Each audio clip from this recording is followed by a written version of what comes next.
이제 신앙 고백 드리심으로 새벽 예배로 하나님 앞에 올려드리겠습니다. 다 같이 신앙 고백 드립니다.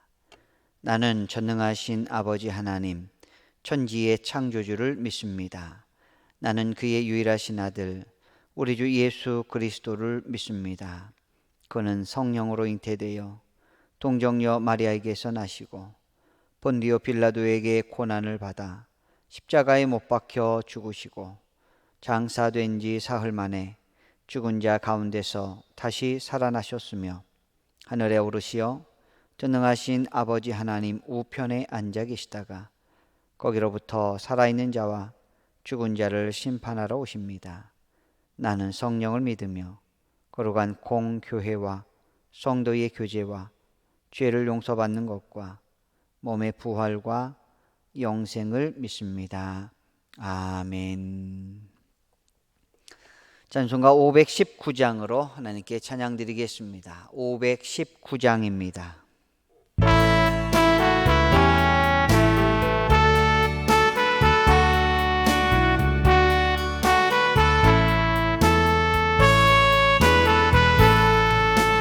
그 주께서 부르되 오늘 오라 하시니 올 수 있는 기회에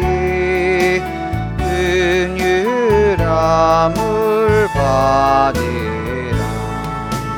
널 위하여 이시는 주의 음성 들으며 주의 약속 믿어서 내 구주로 섭니다.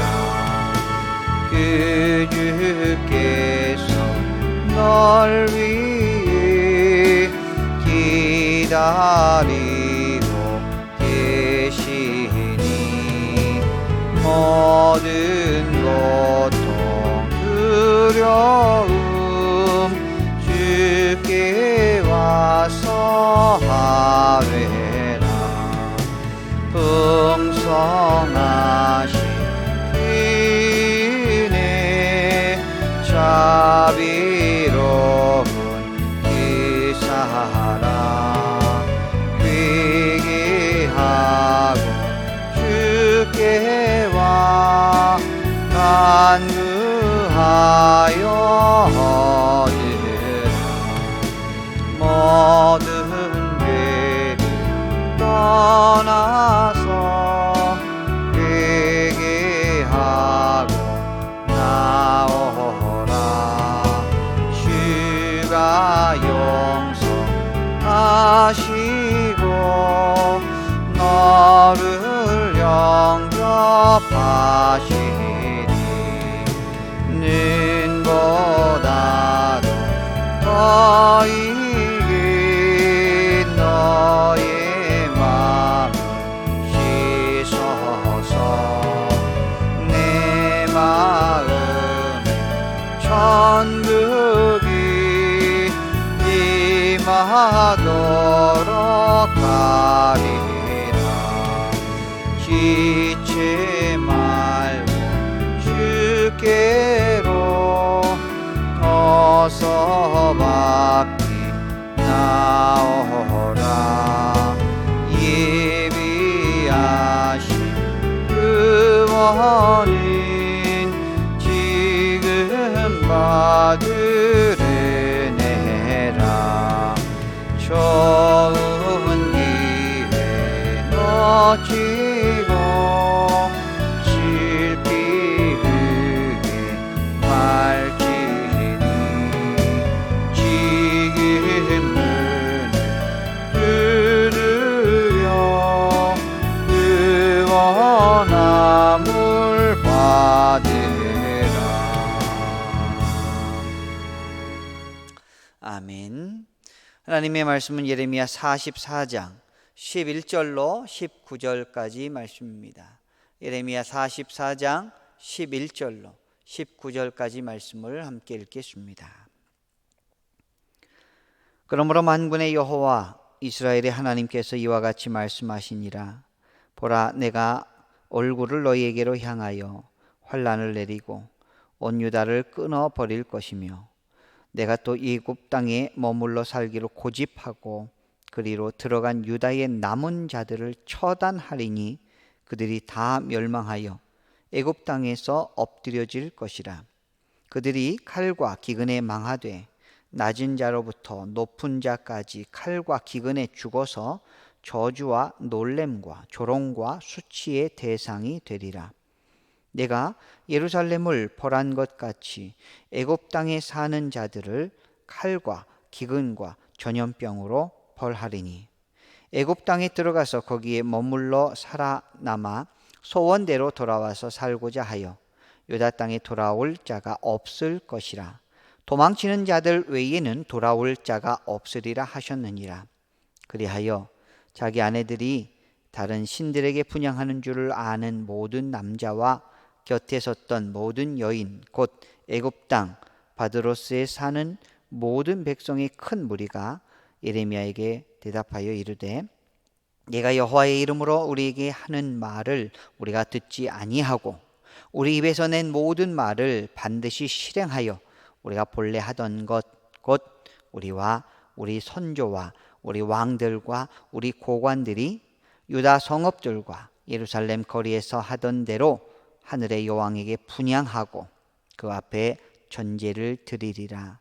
그때에는 우리가 먹을 것이 풍부하며 복을 받고 재난을 당하지 아니하였더니, 우리가 하늘의 여왕에게 분향하고 그 앞에 전제 드리던 것을 패한 후부터는 모든 것이 궁핍하고 칼과 기근의 멸망을 당하였느니라 하며, 여인들은 이르되, 우리가 하늘의 여왕에게 분향하고 그 앞에 전제를 드릴 때에 어찌 우리 남편의 허락이 없이 그의 형상과 같은 과자를 만들어 놓고 전제를 드렸느냐 하는지라. 아멘. 오늘 또 새벽 제단을 쌓으시는 사랑하는 남북교회 모든 믿음의 성도님들 위해 가정과 자녀와 생업과 일터 위에 하나님의 풍성한 은혜가 날마다 임하시기를 주님의 이름으로 축복합니다. 오늘은 안정과 풍요의 근원은 하나님입니다 라는 제목으로 함께 말씀 나누겠습니다. 하나님께서 그토록 예레미야를 통하여 만류하였음에도 불구하고 유다 땅에 남아있지 아니하고 그 남아있던 자들이 예레미야와 바룩까지도 볼모로 붙잡고 기어이 애굽으로 도피를 합니다. 하나님께서는 가지 말라 하셨음에도 불구하고 그들은 기어이 애굽으로 다시 도망을 가게 됩니다. 처음에는 다바네스라고 하는 곳에 모여 살던 이 유대인들이 결국 점차 서로 흩어져서 이곳 저곳에서 살게 됩니다. 그러면서 나타난 현상이 무엇이냐면, 애굽 사람들이 섬기던 이방신, 애굽 사람들이 개걸스럽게 섬기던 이러한 잡신들을 유대인들이 섬기게 되는 것이죠. 그래서 하나님께서는 진노하셨고 그들을 격렬하게 책망하십니다. 그래서 어제 보셨던 44장 7절 8절 말씀에 이렇게 기록되어 있습니다. 44장 7절 8절 말씀에 보면, 만군의 하나님 이스라엘의 하나님 여호와께서 이와 같이 말씀하셨느니라. 너희가 어찌하여 큰 악을 행하여 자기 영혼을 해하며 유다 가운데에서 너희의 남자와 여자와 아이와 젖 먹는 자를 멸절하여 남은 자가 없게 하려느냐. 어찌하여 너희가 너희 손이 만든 것으로 나의 노여움을 일으켜 너희가 가서 머물러 사는 애굽 땅에서 다른 신들에게 분향함으로 끊어버림을 당하여 세계 여러 나라 가운데서 저주와 수치거리가 되고자 하느냐. 아멘. 자, 오늘 이 말씀을 보면서 하나님께서 그 사랑하는 유다 백성들이 남아있는, 그나마 그들을 통하여 재건하고 그들을 통하여 다시 예루살렘 성전을 재건하기 위하여 준비하려고 했던 자들이 오히려 애굽에 내려가서 흩어지면서 애굽의 우상들을 섬기면서 남자와 여자와 어른과 어린 아이까지도 다 하나님으로부터 끊김을 당하게 하겠느냐라는 것이, 그게 원인이 무엇이냐는, 그것이 바로 이방신을 섬기는 우상 숭배라는 것이죠. 사람은 환경이 중요합니다. 그 사람을 지배하는 문화가 중요합니다. 여러분이 서 있는 곳이 중요합니다. 여러분이 현재 일하고 있는 곳이 중요합니다. 애굽 사람들이 자신들의 신을 섬기는데 유다의 남은 자들도 그 환경에 그대로 동화됐다라는 것이죠. 우리가 이렇게 이 우상에 절을 하니 너희도 그렇게 해야 된다라고 할 때 그대로 따라했다라는 것입니다. 그래서 하나님께서 어찌하여 너희가 나의 노여움을 사느냐라고 한탄을 하시며 말씀하시는 겁니다. 성경에 자폰을 금하는 가장 큰 이유가 무엇입니까? 이방 문화, 이방 신들을 섬기게 하고 우상 숭배에 빠질 것을 우려해서 그런 것이죠. 오늘날 우리들의 삶에도 적용을 하게 될 때 성도가 다른 사람과의 어떤 관계를 맺으며 살아갈 때 우리는 이 믿음을 잘 지키면서 우리가 풍성한 그런 바다 가운데 있다 할지라도 그 바닷물을 먹는 것이 아니라 우리는 생수를 준비하고 배에 타서 그들 가운데 있지만 하나님의 거룩한 생수를 마시는 사람들이 우리들이라는 것이죠. 신자가 믿지 않는 사람과 결혼해 기독교 신앙을 포기하는 경우도 많이 있다라는 것이죠. 꼭 그런 건 아니지만, 그래서 성경에는 이방인과 결혼하는 것을 금지했어요. 사도 바울도 믿지 않는 사람과 멍해를 같이 하지 말라고 했어요. 그러나 이것이 오늘 우리들에게 무조건 적용되는 것은 아닙니다. 무조건 믿지 않는 사람과 결혼하지 말라라는 것이 아니라 동화되지 말라라는 것이죠. 우리 성도님들 가운데는 믿지 않는 사람과 결혼을 해서 더 좋은 결과를 가지고 있는 사람들이 많습니다. 하나님의 은혜가 오히려 믿지 않는 사람들을 구원하는 경우도 많습니다. 그러나 우리 이 말씀에서 경고하는 것이 무엇입니까? 이방적인 것들, 하나님을 대적하는 그런 사람들에 의해서 우리가 동화되지 말라는 것이죠. 오히려 우리 하나님께로 데리고 오라는 것이 성경적인 가르침이라는 것입니다. 당시 유다 백성들도 애굽에 들어가 살다 보니 어느새 애굽 사람들이 섬기던 우상들을 그들도 섬기고 있더라는 것이에요. 그래서 하나님의 우상 숭배는 자기 영혼을 해치는 것이며 모든 사람이 멸절당할 수밖에 없는 것이라고 하시며 책망을 하고 계십니다. 유다가 우상 숭배로 말미암아 멸망당하고 바벨론에 의해서 다 포로로 붙잡혀 갔는데 남아있는 너희들마저도 애굽으로 숨어들었고 애굽에 있는 그런 신들, 그런 우상들을 숭배하는 것이 이게 가능한 일이냐, 그런 일을 해야 될 것이냐 라고 하면서 하나님께서는 안타까워 하신다는 것이죠.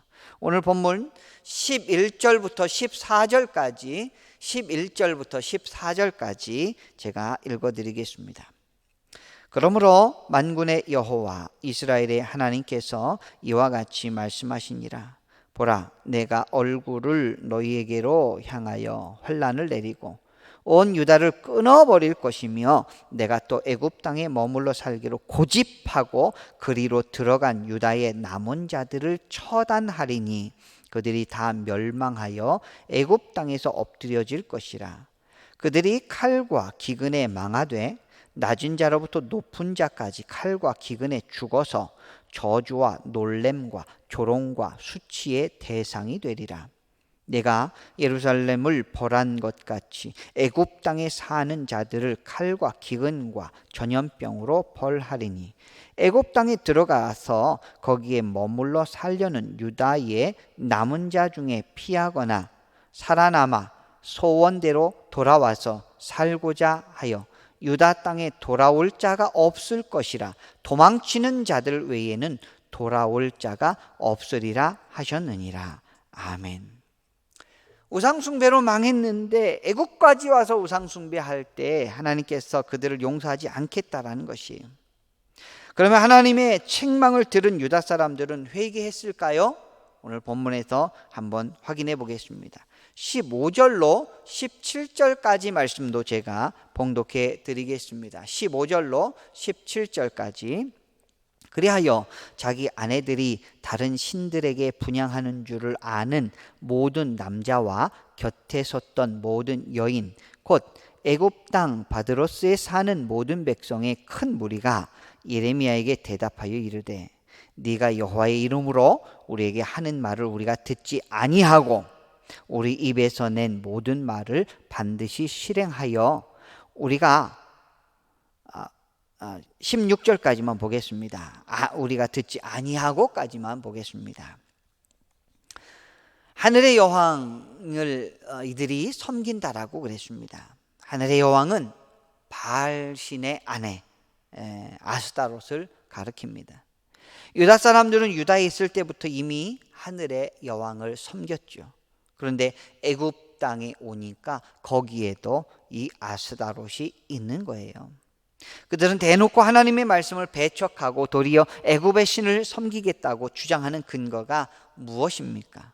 왜 만류하는 하나님의 말씀을 뿌리치고 기어이 하늘의 여왕을 숭배하겠다고 하느냐는 것이 17절 18절을 제가 읽어드릴게요. 17절 18절 우리 입에서 낸 모든 말을 반드시 실행하여 우리가 본래 하던 것 곧 우리와 우리 선조와 우리 왕들과 우리 고관들이 유다 성읍들과 예루살렘 거리에서 하던 대로 하늘의 여왕에게 분향하고 그 앞에 전제를 드리리라.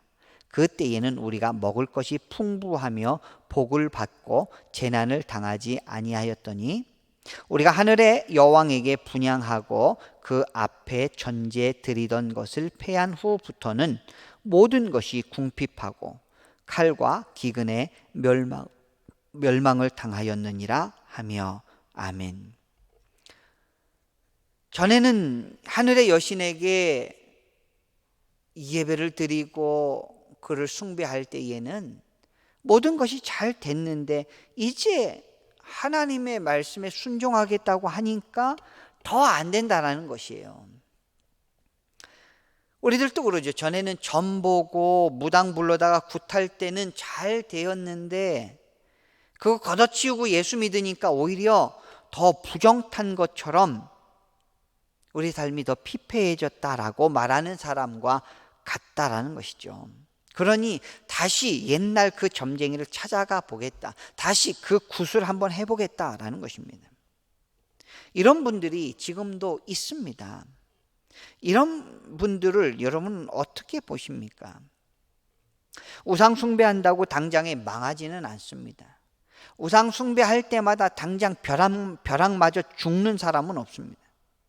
그렇다면 누가 굿하고 누가 점보러 다니겠습니까? 갈 때마다 다 죽어나가면 그런 사람들은 아무도 없겠죠.